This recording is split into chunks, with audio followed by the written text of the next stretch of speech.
ایران نے اسرائیل پر میزائل حملوں کے بعد امریکی صدر ڈونلڈ ٹرمپ کی اعلان کردہ جنگ بندی کے نفاذ کی تصدیق کر دی۔ اس سے قبل ایران کے اسرائیل پر میزائل حملوں میں 4 اسرائیلی ہلاک اور متعدد زخمی ہوئے ہیں۔ ایران کے سرکاری خبر رساں ادارے پریس ٹیلی ویژن کے مطابق ایران نے اسرائیل پر 4 میزائل حملوں کے بعد جنگ بندی کے نفاذ کا اعلان کر دیا ہے۔ امریکی صدر ٹرمپ نے بھی جنگ بندی کے نفاذ کی تصدیق کرتے ہوئے کہا ہے کہ فریقین سے خلاف ورزی نہ کرنے کی اپیل کی ہے۔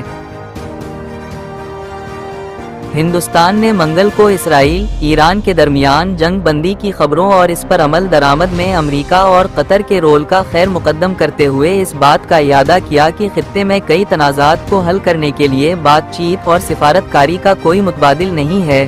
وزارت خارجہ کے ترجمان نے کہا کہ ہندوستان ان کوششوں میں اپنا کردار ادا کرنے کے لیے تیار ہے اور امید کرتا ہے کہ تمام متعلقہ فریق امن اور استحکام کے لیے کام کریں گے۔ غزہ میں اسرائیل کی فوجی کارروائیوں کے نتیجے میں اب تک 56,077 افراد ہلاک اور 1,31,848 زخمی ہو چکے ہیں۔ غزہ کی وزارت صحت کے مطابق یہ اعداد و شمار 7 اکتوبر 2023 سے جاری جنگ کے بعد کے ہیں۔ صرف مارچ 18 کے بعد جنگ بندی ختم ہونے کے بعد 5,759 افراد مارے گئے۔ وزارت کا کہنا ہے کہ مرنے والوں میں نصف سے زیادہ خواتین اور بچے ہیں، جبکہ شہریوں اور جنگجوؤں میں فرق نہیں کیا گیا۔ اسرائیل کا دعویٰ ہے کہ وہ صرف عسکریت پسندوں کو نشانہ بناتا ہے اور حماس کو عام شہریوں کی ہلاکت کا ذمہ دار ٹھہراتا ہے، کیونکہ عسکریت پسند گنجان آبادی میں چھپ کر حملے کرتے ہیں۔ 7 اکتوبر 2023 کو حماس کے حملے میں 1200 افراد ہلاک اور 251 کو یرغمال بنایا گیا تھا، جن میں سے زیادہ تر کو بعد میں رہا کر دیا گیا۔ ایسے کچھ سوالات اٹھتے ہیں، کیا بین الاقوامی برادری اس انسانی المیے پر خاموشی اختیار کیے بیٹھی ہے؟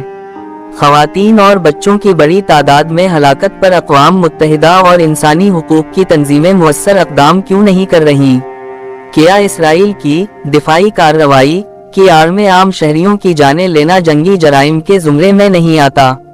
اگر جنگجو واقعی شہری آبادی میں چھپے ہیں تو کیا اس کا مطلب ہے کہ پورے علاقے کو تباہ کرنا جائز ہو جاتا ہے؟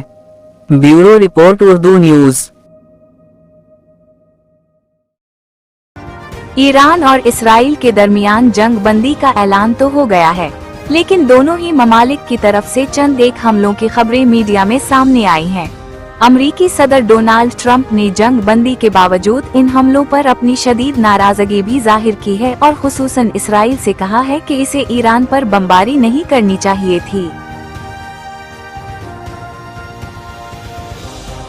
دہلی وقف بورڈ نے امام اور مؤذنین کو اعزازیہ پیش کرنے کے عمل کو شفاف اور سخت بنانے کے لیے بڑا قدم اٹھایا ہے۔ اب دہلی کے تمام مساجد کے امام و مؤذنین کو ہر ماہ اپنے زندہ ہونے کا ثبوت دینا لازمی ہوگا۔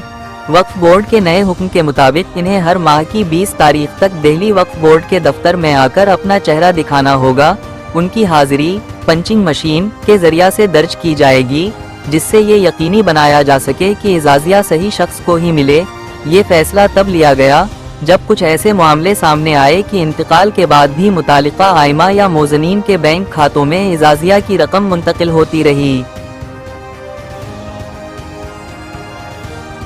تلنگانہ حکومت کی طرف سے راشن پر عوام کو فراہم کی جانے والی سبسڈی والی چاول کو برانڈڈ رائس کے نام سے مختلف قسم کے پیکٹس میں بھر کر مہنگے داموں فروخت کر رہے 2 دھوکہ باز کو گرفتار کیا گیا ہے۔ بتایا گیا ہے کہ پولیس کو ملی خفیہ اطلاع کی بنیاد پر عادل آباد ضلع ہیڈ کوارٹر میں ایک خصوصی ٹیم تشکیل دی گئی اور تلاشی لی گئی۔ شیواجی چوک کے قریب 2 دکانوں میں سبسڈی والے چاول فروخت کیے جا رہے تھے، جنہیں پولیس نے ضبط کر لیا۔